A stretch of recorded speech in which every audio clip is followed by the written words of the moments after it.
Rich Keener, John Kelly on the flag stand. Larry Goss gets the break. Will it count? Macrino shadowing him for second as he is all over him like sunblock as we get ready to polish off the first lap. Esposito, a little frisky as he tries to scamper his way underneath Richard Staskowski. So the most aggressive move of the first lap was made by Vin Esposito as he was able to bury his way underneath the 5 of Staskowski. Bruce Thomas trying to Xerox that move out in front of Larry Goss. In his glove compartment is Tony Macrino in car number 13. Then it is the 15 of Jeff Smith. Best battle on the track. Esposito and Staskowski battling for 5th and 6th. Who will get the upper hand? This time it's Esposito as he is able to, by a width of a Post-it note, get into 5th place. What about the 35 of Thomas? Swoosh! He is nosediving underneath the 5 of Staskowski. Out in front is Goss. Keeping things close is Tony Macrino, car number 13. Tony Macrino, serious accident last year. He got hurt badly. Said it took him a whole year to get that car back to the way it was before he crashed it. Yellow is out. And it is Dylan Moltz who ran into some disarray, or that is the 07 of Andronico hitting the barrier in turn number 2. So Rob Andronico in his second week from Wilton, Connecticut, in the Baccarosa Insurance, Circle Garage, Anderson Septic, and Andronico excavating car, and he is able to move it off the wall, which is a good sign. Goss waited a long time to accelerate, and he did a good job because he was able to get the best of Macrino. But Macrino is able to scorch his way on the bottom of the track, so a good move there by Macrino to see the opening and move his car to the bottom. Jeff Smith in a 3-way tussle for the number 3 spot. He is able to win the battle. Now here comes Esposito, and Esposito wiggles, he waggles. Kind of a shuggy boogity shake by Esposito, and that bottles up the cars behind him. Pearl is able to emerge in 5th. The loser of that battle was Metcalf, along with Staskowski. So a little shimmy, shimmy, shake. And that was fatal to some of the cars in the middle of the pack. You see how far back Metcalf is, goes sideways, and trying to go in the middle of it, and Coates finishes him off. It didn't look like the contact was severe from either driver, but the double whammy. Metcalf, he went sideways first, then was nudged by Andronico in the 07, and then along came Coates to make a limited contact, only like a love tap, but the man who got the worst of it, Mark Hudson, he almost waits until the end of the starting box. We get ready to raise the curtain one more time, put another log on the fire in our late model feature, and look at Larry Goss. Clean getaway. Here comes Macrino, car number 13. So Macrino is tormenting the back bumper of the Larry Goss car. Best race for 3rd and 4th. Jeff Smith, as he torpedoes his way underneath Vinny Esposito, and here comes Jeff Pearl. This is the best Pearl has looked in the 3 weeks in which he has brought the late model here to Stafford, as Esposito almost sideways in the middle of the turn. Larry Goss is our leader. And what about Jeff Pearl, car number 52? Pearl is stormtrooping his way into a top 5 position. Then it is Curioso battling Staskowski, and Bruce Thomas looking for racing room in car number 35. He hasn't been off the podium too many times this year, but he is going to have to pass some cars in order to invade the top 3. Leading by about a $1 cab ride at the front of the field is Larry Goss, car number 6. In pursuit, Tony Macrino. Here comes Jeff Pearl trying to slam his way underneath Vinny Esposito. Yellow is out, and that is because of the 07 of Rob Andronico. So Andronico had trouble in turn 2, and now he has a trouble at the other boundary in turn number 4. They're ready to resume the top speed conditions here in the Bob Valente Automall late model division. On the outside, Macrino, trouble for Larry Goss. Larry Goss did not come up to speed. Everybody everybody is bogged down behind him. The man who got the brunt of it was Tom Metcalf in car number 8. Bad luck strikes Larry Goss again, and a car is smoking. Bruce Thomas in trouble. Thomas crop dusting in turn number 4. Yellow out. Our point leader is in trouble. Bruce Thomas Jr.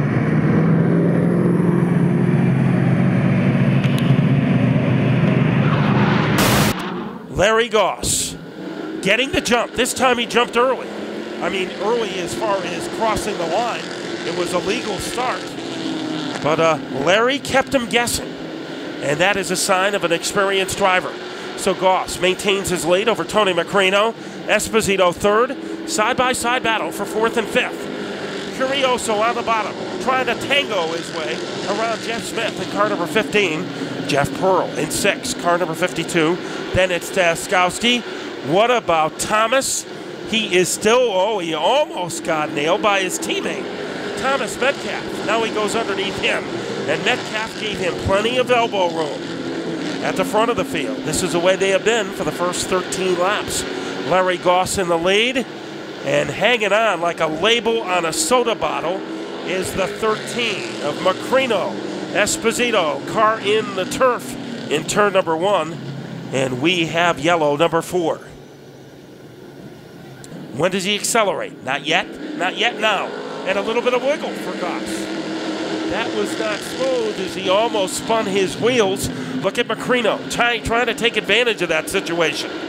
So Larry Goss could have spun his wheels. We might have a new leader. Here comes Macrino as he rockets his way into the lead. Tony Macrino looking for his first career victory. Larry Goss got a little itchy on the restart as that car belched at the start-finish line. Macrino taking over the lead. Esposito in 3rd, followed by the 15 of Jeff Smith. Then the 5 of Richard Staskowski. Here comes Staskowski. This is a move for 5th place. Does Staskowski have enough momentum to get by Smith? He is going to try it. The Stasman. They cross the line simultaneously. At the front of the field is Tony Macrino. Larry Goss, does he have some ammunition left? In 3rd is Esposito. Joe Curioso is 4th. And right now, Bruce Thomas will have a lot of passing to do just to get a top 5 finish. His target will be the 71 of Mike Lindquist. He is looking for a cavity underneath the 71 car, and here comes Thomas. And he is able to whisk his way underneath the 71, and Thomas is coming to the front. Goss almost made a move down low against Macrino. It didn't work. Macrino is going to hang tough at the front of the field. Esposito looking for his 2nd career win. He is a factor. Here comes Goss trying to make that Tasmanian Devil move underneath Macrino. He's going to try it again as they thunder on the backstretch. Macrino was ready for it. What a comeback story this is. He missed the second half of the season and the early part of this year because of injuries he sustained in Iraq here at the Speedbowl. His body might have been damaged, but not his attitude. And he said tonight was the first night he could honestly say that the car was as good as it was before he crashed it a year ago. He is a man of his words as he continues to fireball his way ahead of Larry Goss as he is leading by a picnic table. Over the 6 of Goss, Esposito is right there. Curioso, who won a week ago, well, that was not a mirage because he is running a strong 4th. What about the battleship? Well, he is going to try to pick on Dylan Moltz in car number 61. Here he comes. This is for a position, and Bruce Thomas made it look easy as he is able to slither his way underneath Dylan Moltz. Alan Coates also moving up. So Thomas is 9th, Coates is 10th, our leader is Macrino. This could be a very emotional moment. Larry Goss is right there. Larry Goss can tap dance on the trunk of the 13 car, but can he get around him? He has less than 6 laps in which to orchestrate a move. Esposito is next. Macrino guarding his turf at the front of the field, drifting high. That's what Goss wanted to see, but he wasn't quick enough to be able to take advantage of that. Esposito and Curioso The top 4 have opened a gap. Timmy Jordan, he is not giving up in car number 47. And Jordan, the sparks are flying, but he is flying too, as he is able to mesmerize his way underneath the Richard Staskowski car. At the front of the field, the passing flag will be given to Rick Nelson. Macrino, can he write the final verse of this comeback tune? Larry Goss, a veteran, 2 laps to go. Here comes Macrino, torpedoes his way across the line. And his spotter, Jennifer Mingo, is able to navigate him past the lap car. Our cars scorch their way. Trouble for Moles as he made contact with the wall. We stay under green. There's a lot of smoke. And somewhere through the smoke is Tony Macrino. The white flag is there. Tony Macrino from the disabled list trying for a victory. In second is the 6 of Larry Goss. They thunder their way off of turn number 4. Tony Macrino has done it. From the injured list to victory lane. You can't get any better than what Tony Macrino has just done. Then we have Larry Goss for second, followed by Vin Esposito. And, well, they did their homework tonight. This is going to be, well, it'll be in his lifetime highlight reel in his memory bank. Tony Macrino in car number 13. And this is something that will never be taken away from him. Vin Esposito finished second. Larry Goss, he was around for a while, and he will come back to victory lane. So let's go around the 4th corner with Tony Macrino. As Larry Goss made some moves, but Macrino, he went to the high groove where his car was the best. And it was techniques that paid off tonight. So now our top 3 are assembled. The Town Fair Tire victory lane also assembled, ready to talk to our top 3 finishers is Gary Danko.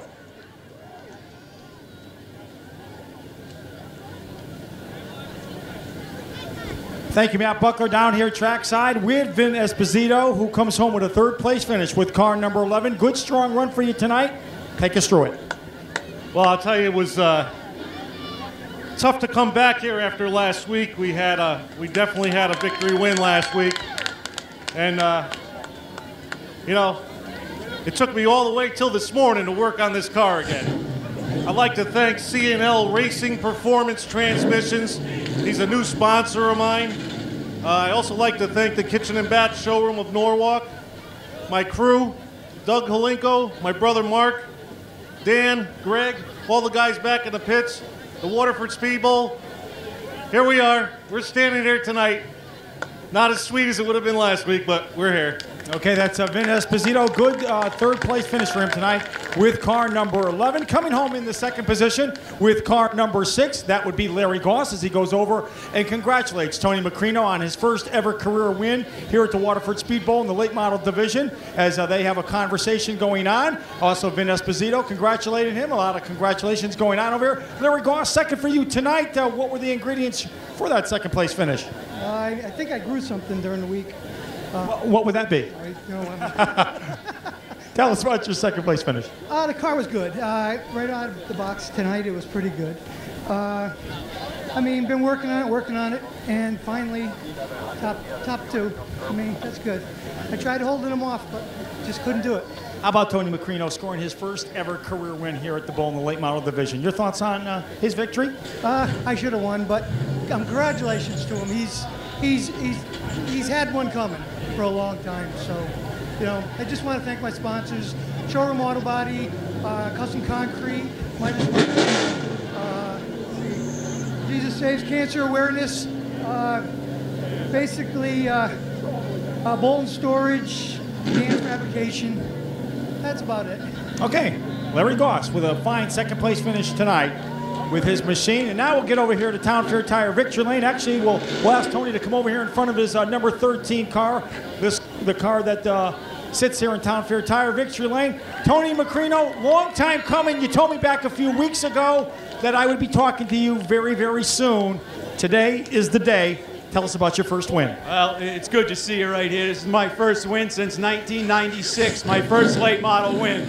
I want to thank all the fans for sticking with this place. It really is a great place to race. You know, it's only going to get better in the future. I mean, I got to start out right now. Sid, I got his attention. Everybody buy a book because I'm on it next week. Hey, I tell you, I got to thank my mom and dad. I got to thank my fiance. Without her, I wouldn't be able to do this. Jen, my spotter, Corey Coates, Alan, Laurie, thanks for letting me use the boy. Joey, I got to thank him. Everett Marvin, I mean, there's so many to thank. I don't want to leave anybody out, but right there, Brian Swanson, Wood Floors, and Air Gas. Without them, honest, I mean, I wouldn't even have the tires to run. Take us on the white flag lap. Well, I had the lead, and all I knew was I wasn't giving it up, and I wasn't going to hold the bottom. I just kept my foot in it, ran my line, and it got me where I was. A couple times I tried to protect the bottom. I was in the fence. Not tonight.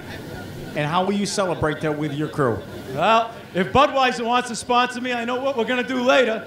But, you know, we're going to thank everybody, and we're going to enjoy this one. And, you know, you're only as good as your last race, so next week, 2 weeks, I'll see you all again, and we'll try to run again. Thank the competitors. Larry Goss ran good tonight.